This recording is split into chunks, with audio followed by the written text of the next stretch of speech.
Hi guys, my name is Keith Neurotis, known as the leader and superior of Club LASM, aka lover of animated shows and movies, and I am here with Jason.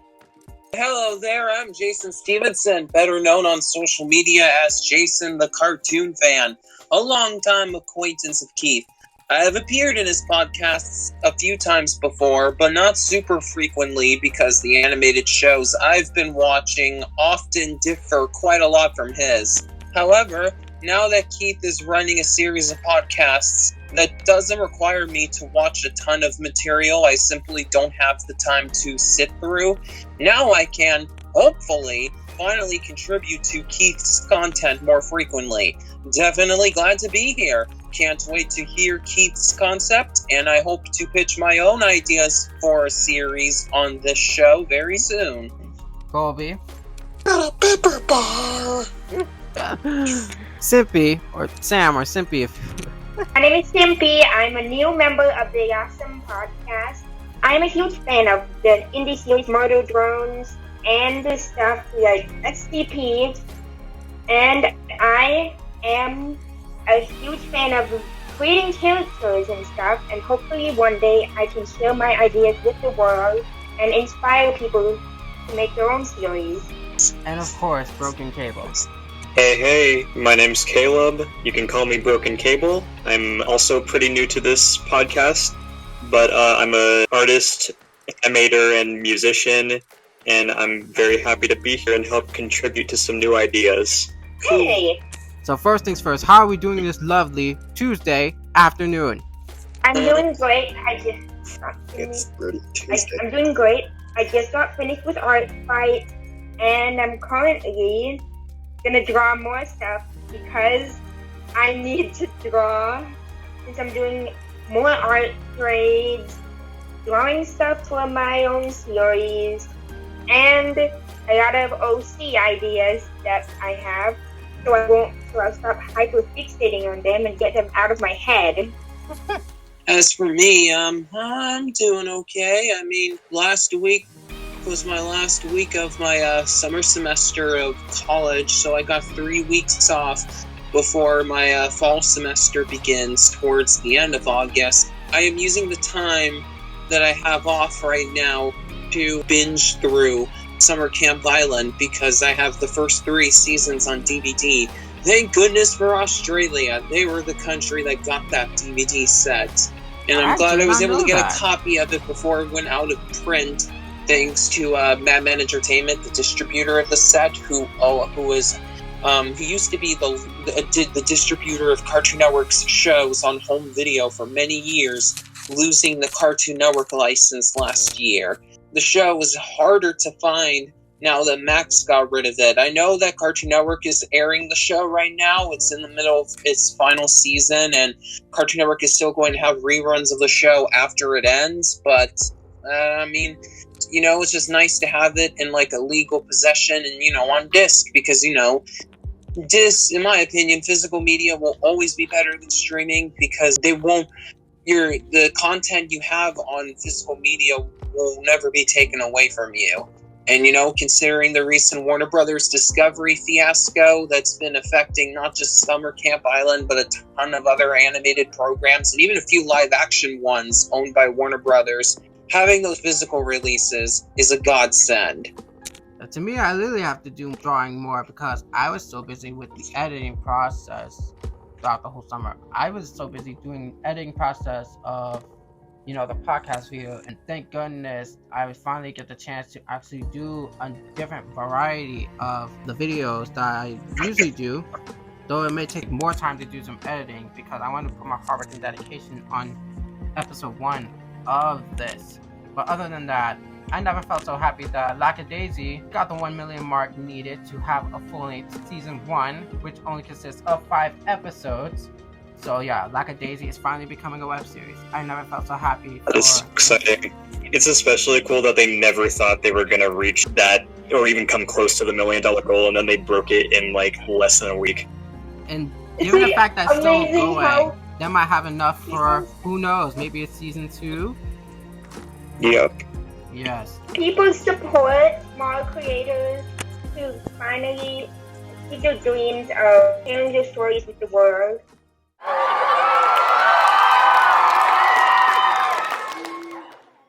Oh my gosh, with that being said, oh my gosh, this is really going to be it. I never felt so happy.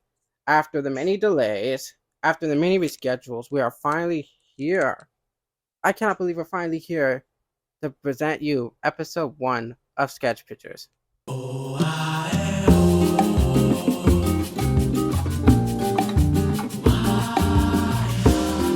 Good afternoon, everyone. Welcome to episode 1 of Sketch Pictures. After so many delays and so many reschedules, it's finally come up to this moment where I'm going to present you episode 1 featuring yours truly. And the only reason episode 1 will be me, so that way it'll give every single one of you that will be presenting your ideas an idea of like what to expect of when you'll be presenting yours. So I'm going to present with mine with Bomia Spark. When you first saw the logo and the title, Bomia Spark, I'm going to pronounce it as Bomia Spark. Originally it was Understanding Bell, but I changed it to Bomia Spark for a reason. I don't know why, but I just changed it. So this is my premise of Bomia Spark. Bomia Spark is a show, a fantasy that takes place in modern day archipelago, is how you pronounce it? Archipelago. Land of Katalim. This story centers around Belle Apollo, an autistic teenage girl that, with her hyperfixation of one of her favorite shows, becomes the new student of a Bomia Dream Academy as she tries to adjust her way towards making her dream a reality. That is, however, Belle and her soon-to-be newfound friends of late bloomers discover that there's more to the school and the Katalim land that meets the eye. Now, it has become a self-discovery adventure that, with her own spark, Belle and her friends can uncover the archipelago lore and create their different yet unique way of magic. Oh my goodness. When I wrote this plot point, I was most likely influenced of the Owl House at the time. I can actually see that.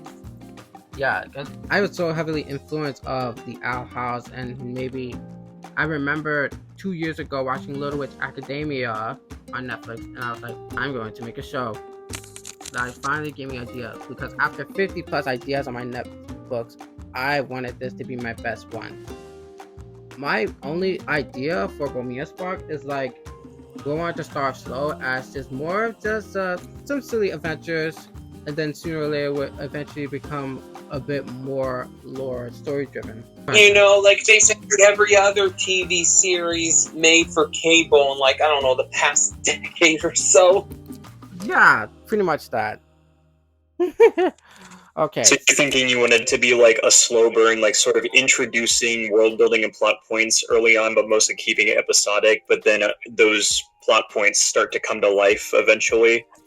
Yeah, kind of like, let's see here, some examples I can think of on the top of my head being Amphibia. I was just let's see here. Amphibia, And also from what I've heard, though I have not gotten far enough in the series to see if that's an accurate assumption yet, Summer Camp Island.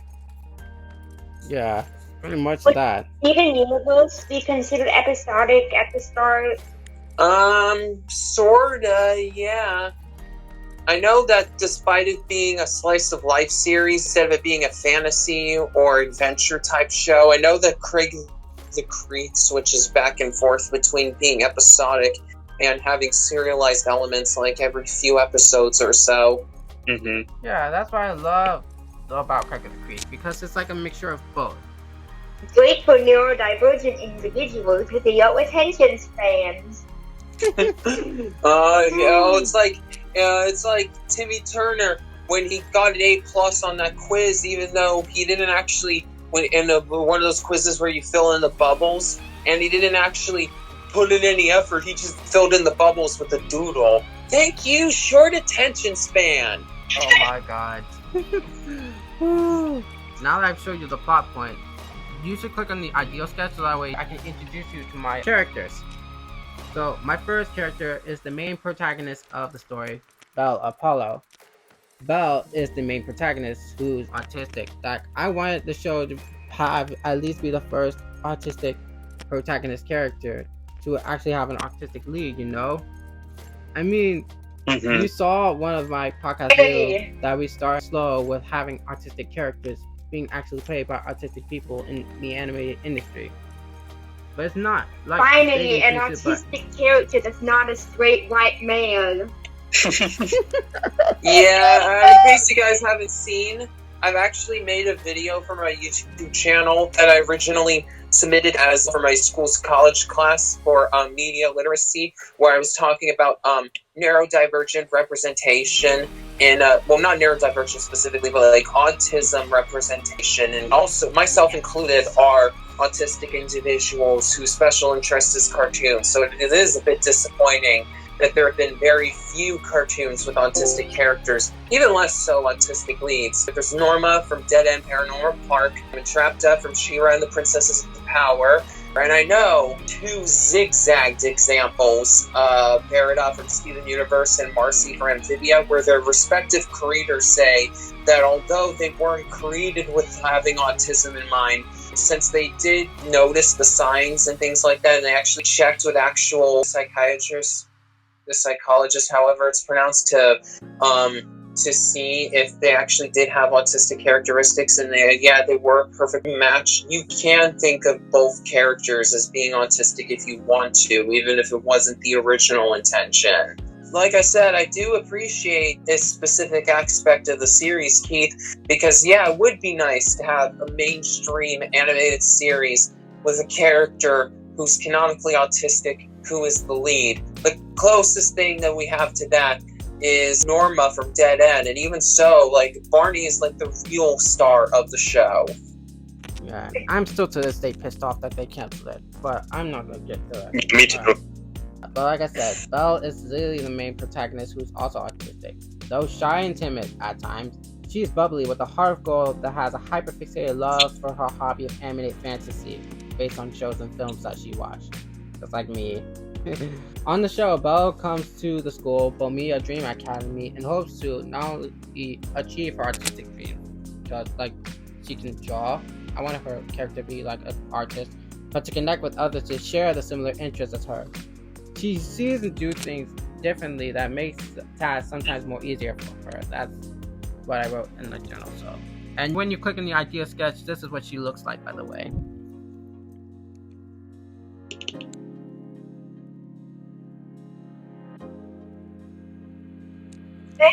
I like her hair and her headphones. This is like my best character that I drew just yet. Second character. So, what's better than having one autistic character? Two? Yes. Two autistic characters. One of them being non-binary. Remy Hart, also autistic. Remy is the type of energetic person that brings up the upbeat attitude to the late bloomer friendship group. As the ringleader of the late bloomer squad, they always put others before their own, despite the, quote, Remy energy. There's more to them than meets the eye. For what I want from Remy's character arc, I want their arc to most likely represent how even the happiest characters are the ones that are repressing their true feelings. When I first started writing Remy's character, I did not know what to do with them until I watched a Netflix reboot of Heartbreak High, where it featured not only an autistic character but a non-binary character of both Queenie and Darren, and I just loved both of their dynamics, that they were going strong. Like, if you haven't watched Heartbreak High had an autistic character that actually was played by an autistic actress. So you have to watch it because they did Queenie's character splendidly. We love to see that. Yeah. That's really cool too. Yeah, having some a lead who's non-binary in animation, that's also great, because even just a recurring character that I've seen who's non-binary in an animated series is just a supporting character, Rain from the Owl House. I am a little bit disappointed that Dana Terrace created them with the sole intention of being Ida's love interest. Like, Ida and Rain's love story is cute and wholesome and all, but at the same time, like, I don't know, this sort of rubs me the wrong way that the one non-binary character in the show is created specifically to be the love interest for another character just to show off, oh, hey, this character is bi, so we gotta have a love interest who's not male just to show off that this character is bi. Yeah, I know, but... You always see it that way. Yeah, it was disappointing. Yeah, Rain deserves better. Like, they need more screen time. I'm kind of disappointed that they didn't get much screen time. Yeah, me too. I'm sure a lot of it has something to do with like the shortened season 3, but then again, I don't know how much would have changed in that regard, because it does still seem like Rain's character was meant to be just one that supports one of the main characters, and they weren't really given their own story, their own identity outside of the representation side of it. And another thing is that it could be just Disney in general being like, oh, you're gay, ew, that doesn't fit our brand. You can have the non-binary character, but you get the bare minimum. That's it. Yeah, well, good thing that one executive who caused the Owl House to get canceled doesn't work at Disney Television Animation anymore. And since then, we've gotten better, we've gotten more LGBT rep more regularly in Disney TVA shows now that Owl House came in and broke all that new ground, and also, like I said earlier, the one executive who caused the show to get canned is gone. Yeah, it's really paved for a lot of creators to include representation that hasn't really been seen before in animation. So it's a really cool thing. So for the next character is Pearl. Pearl is not your average Bomia Dream Academy student, as though she may be human by day, but once the night comes closing in, her true late bloomer power shines with some clues of Pearl being, well, I'm just gonna keep that part a secret. Non-human. Oh, yeah. Anywho, before the late bloomer friendship squad expanded, Pearl was just Remy's first and only friend, as she's more of a shyful but reliable person, though it can be a bit hard to cover up her ability. I mean, you're not wrong. Like, I know that when Steven Universe was in production, they had the whole series planned out from start to finish, like as early as like either 2013 or 2014, as like in a complicated series of storyboards, and like they've had them in their possession, and they, of course, because they didn't want to spoil anything, they chose not to reveal even just a tiny bit of those boards until after the series had already ended in the Steven Universe End of an Era book, serving as the sequel to the Art and Origins book, containing concept art and history on the making of the show and things like that. Yeah, that gave so much insight into like what it was like behind the scenes just as a creator, and then dealing with the difficulties of Cartoon Network at the time, and yeah, like even them so, away like of those, Ruby and Sapphire and everything. Yeah, I feel like those problems still kind of exist to this very day, because notice how almost all the TV shows from Cartoon Network, as well as Adult Swim, that David Zaslav purged from the streaming service formerly known as HBO Max, are shows featuring diverse lead characters and things like that. Yeah, that's not suspicious at all. So next character I have is Berlioz Apollo, who is Belle's little brother.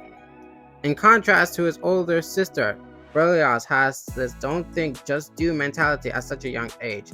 Much to Belle's annoyed sometimes, her brother is more of the energetic misfit that often jumps to scenarios without second thinking.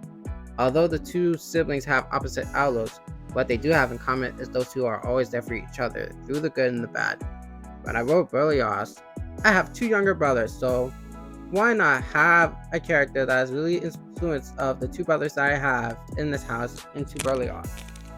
Yeah, and it's always so cool to see creators put their lives into their characters, like their dynamics in relationships with other people in their real lives, and sort of convey that in a unique way through other characters in animation. It's just always so cool seeing that. Like Steven Universe was like inspired by Rebecca Sugar's brother Steven. It's like his entire character was based off like what her brother was like. The next character I have is Iris Rivers. As part of Remy's late bloomers group, Iris can be easygoing but will respond with a little ounce of aggression if someone tries to pick on her or her friends. With her late bloomer ability of conjuring any plant she could think of, Iris is lucky to be surrounded by a group of friends that would keep her emotions in check because... What am I doing? Why am I spoiling this to you? I'm going to keep that secret as well. So the next character I have, though I haven't drawn it yet, is Keenan Baker. Keenan Baker is one of the favorite characters I wrote down because I remember watching Heartbreak High again, and I was heavily influenced by another character from Heartbreak High who's named Cash. For Keenan Baker, despite Keenan being the shape-shifting master of Bomia Dream Academy and a decent student at best, he unfortunately hangs with the wrong crowd. Keenan's arc is more deeper than you think. Dealing with the recent tragedy is one thing. Being friends that are more than jerks is making his situation worse, and it's only a matter of time that he'll just become more like them if he continues to be friends with them. I say friends very loosely, because those people Keenan hangs with are jerks. I mean, more than bully type of jerks. And then there are other characters that I haven't done yet, that I haven't drew yet. I haven't had the description yet. The other characters I drew is Belle's parents, Ramona and Curtis. That Belle also has a grandmother. That I wanted the grandmother being based on my relationship with my grandmother, the grandmother Jasmine Apollo, or Grandma Jazz for short. And then I wrote Cassius, aka Cash, to be one of the main leader of the bully squad that Keenan hangs out with. And then there are more that I haven't named yet, but I have drawn them. Like, hold on, let me get my camera up ready to go, because I just drew one of the unnamed characters. Hold on. I know, I'm not sure if you hear it. He's the one with the mustache. I stole this. Yeah, like, I haven't watched Hell of a Boss at the time, so I just drew Stolas. But Nice. But the unnamed character is the one with the mustache. Sweet. And those are like all my characters for Bomia Spark. I'm not sure like what my theme was at the time, because I was still on that phase of like writing the prediction down, because that's all I have at the moment. Because as of right now, it's just me and my little brother sketching down rough drafts and like having flipper cup animations and stuff like that. So with Bomia Spark, I never felt so happy to share this with all of you. Bomia Spark is like my own like escapism. I wanted to make it like my own escapism. You know what I mean? I totally relate to that, because like the thing that I'm working on right now, it's just something I can invest myself in whenever like the weight of life starts to get too much. And it's always so cool to just lose yourself in a world of your own creation sometimes. And that is like it. That's Bomia Spark for me. But I haven't had much of the themes yet, but I'm still currently in the working process with me and my littlest brother. So there goes Bomia Spark. Yeah. Nice. But I'm done with Bomia Spark. So does anyone have any questions about the idea that I've shown you? Any questions or anything that can help make the plot more interesting? Yes. What exactly are the late bloomers? So the late bloomers are like when it's like their powers haven't been fully developed yet. It hasn't been fully developed like any other students in Bomia Dream Academy, because while the rest of the altitude was able to activate and having developed more and more their power, the late bloomer squad is fully in their baby step process. They're just completely late bloomers because they haven't had their powers fully develop more. And throughout season 1, felt like season 1 to having an adventure to having to help get like up and press their more and more powers more. Yeah. Let's see. As for me personally, I don't have any questions. I do think that it's you have the basis for a very interesting show. I could totally see it being on probably Disney Plus, considering that they're in the process of being the place for Disney TVA shows with lore-based storytelling. Now that Disney Channel is kind of growing out of that phase and focusing more on more slice of lifestyle shows. And I know that those shows have continuity in them, so it's not like they completely abandon lore or anything like that, because I know the Big City Greens and the Ghost of Molly McGee have a lot of connecting storylines. But like I said, Disney Plus would probably be good. Or, maybe Cartoon Network. But let's be honest, there's no way that would last very long on Cartoon Network, because Discovery, although considering that Adult Swim has started retooling its early hours to take advantage of the teenage market, aka young adults, so it technically doesn't betray their mission, and thus they've gotten shows aimed at teens that were originally intended for daytime Cartoon Network, like My Adventures with Superman and Unicorn Warriors Eternal. Maybe, just maybe, it could be picked up as a series by Cartoon Network, but it aired during early hours of Adult Swim alongside those other two shows. Yeah, I could see that. Okay.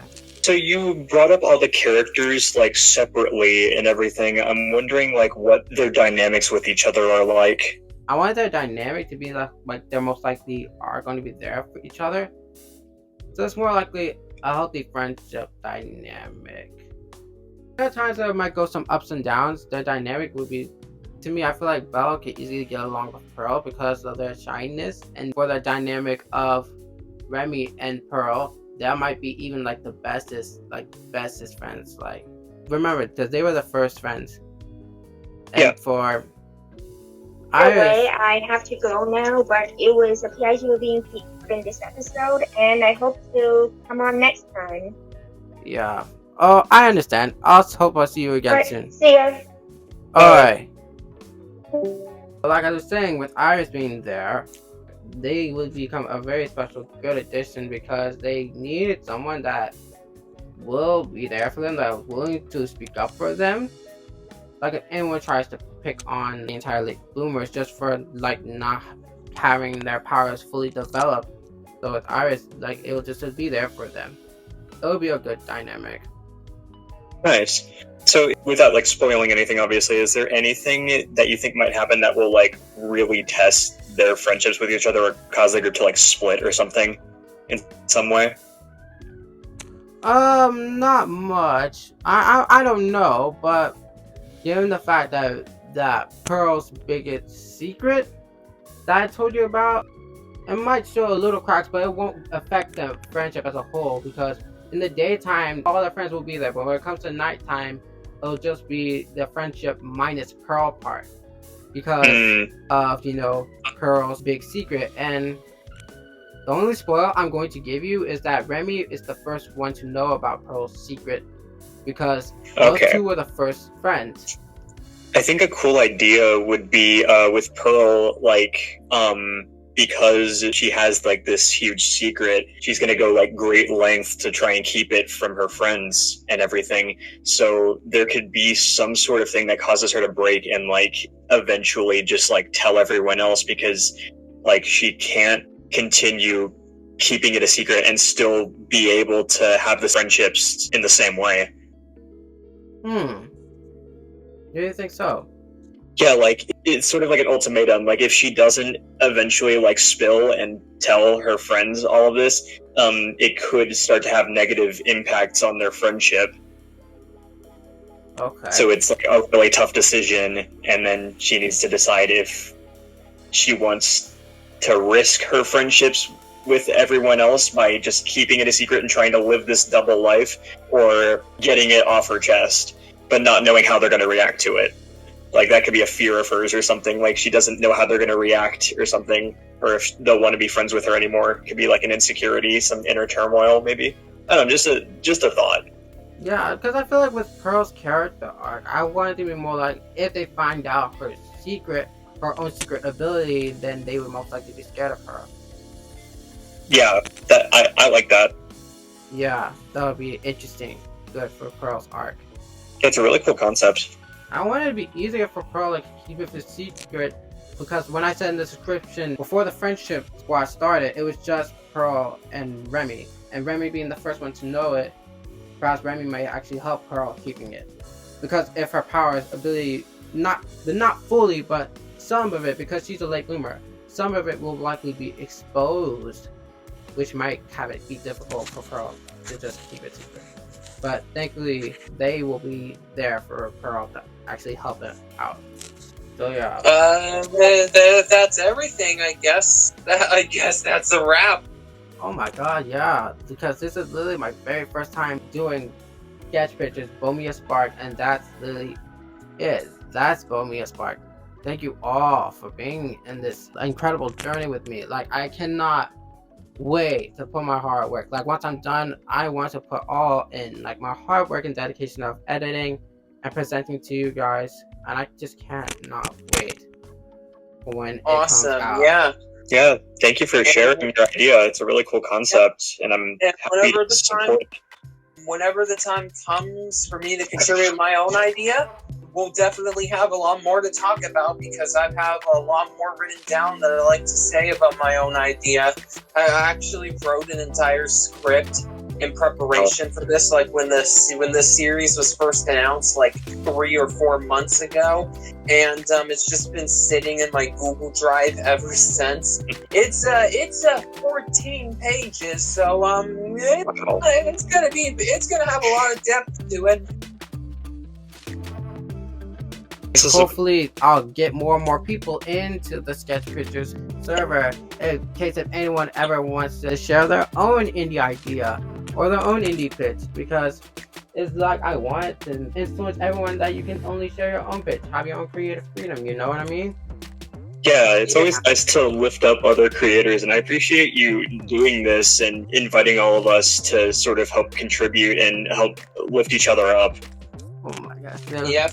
Oh, thank you so So much. for my idea personally, it's not going to be an indie project, but rather a continuation series / spin-off of a pre-existing of a set of pre-existing franchises all mashed together.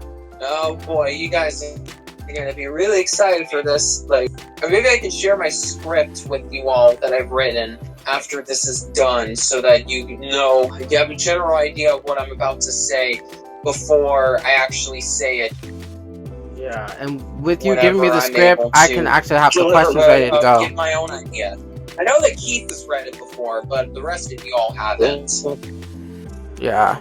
With that being said, make sure to drop a like and subscribe. Click on the notification bell so that way you won't miss out on any more of the animation content and the sketch pictures concept, because this is literally just the beginning. With that said, oh yeah. Yep, I bid you peace. Oh, it's like the meme. Oh yeah. With that said, I bid you peace. Bye. Goodbye, everyone. Adi. Bye. Alright. Adios.